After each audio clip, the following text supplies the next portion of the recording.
Atiku we a spirit of doma kon we sig be again. Tamakon ya dame yo.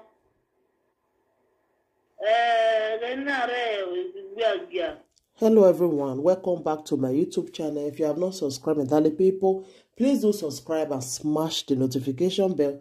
Thank you and God bless you. My darling people, my correct people, this video today na about one girl wey call from Omiyore platform say spirit give am belle. Spirit. Say the time wey they do road work. Say spirit give am belle. What are listing? 2024.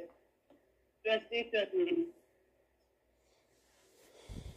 Umana ijere mami wata woge nuna gbigbe agata severio.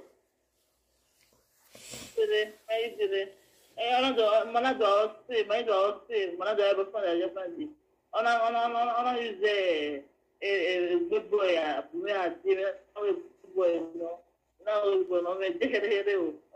Okay, nene go me gbekere. Obi ohaga anu abieti o ma.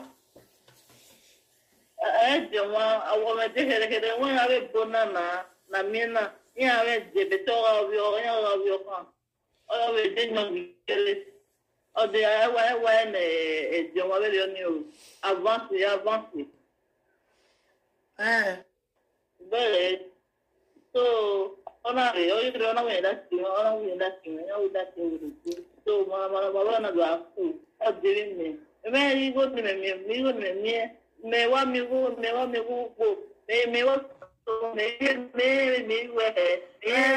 he say, as he call they follow you, both of them come a boyfriend and girlfriend. He say all the money where they work, you know why they use the money. Oh, what is going on? Why so? Why women we go? Yeah, we go. You why labo. What is it? Labo. But so,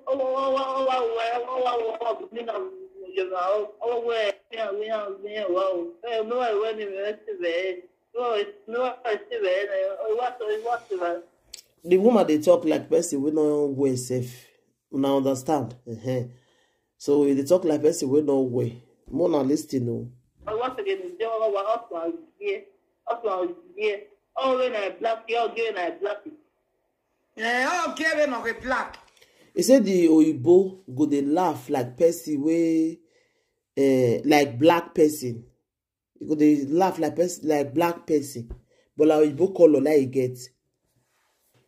All the person I black. Oh, where.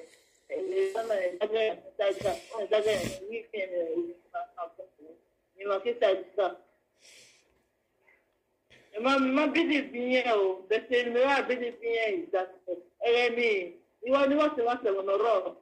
Document is out one of the document. I got no mama document. Is it a document if they look for the Oyibo and because they don't get document that time? Not to worry, document no my spirit no. When you meet document boy, my spirit no.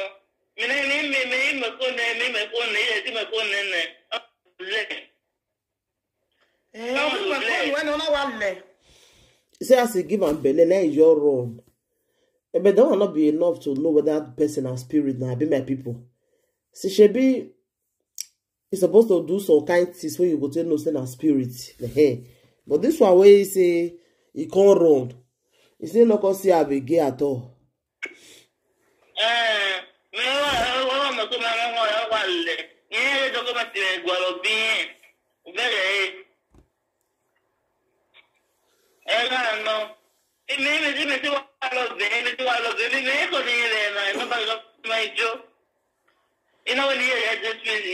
Where you call it and no bad man. Mama, you don't block it. I don't block it. I don't block it.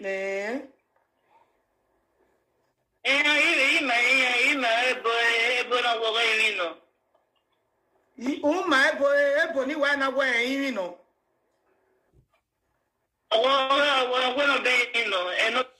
He say he can show some Oyibo people the number.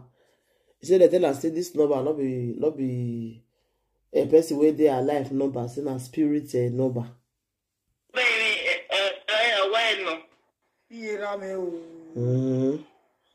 Yeah, tell you my one, I tell you my women forever, now women forever, yeah, do it, yeah, tell you my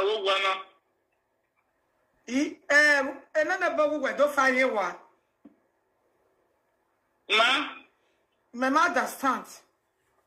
Oh, where no one no be a never. He said the boss say he don't come up with you. Say he go make sure say he deal with the girl. Oh, I'm a man who be a no be a spirit na yebo.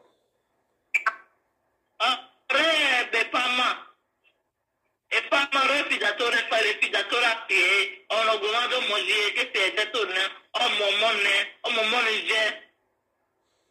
Now, why guano na ugualo biedo no amare? Igualo credo ne amare.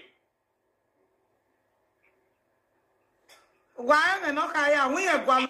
He say the pikin dey with somebody, all those people where they help us take care of pikin for Italy there.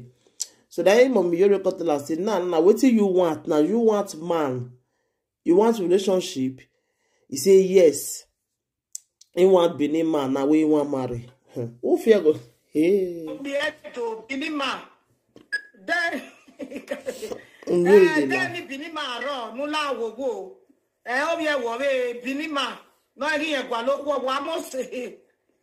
No wa ya le. Because I me no me pa obi e ya marry. And so that our money, she said, I went to accept it. There were no in Italy. Piacenza, non Piacenza.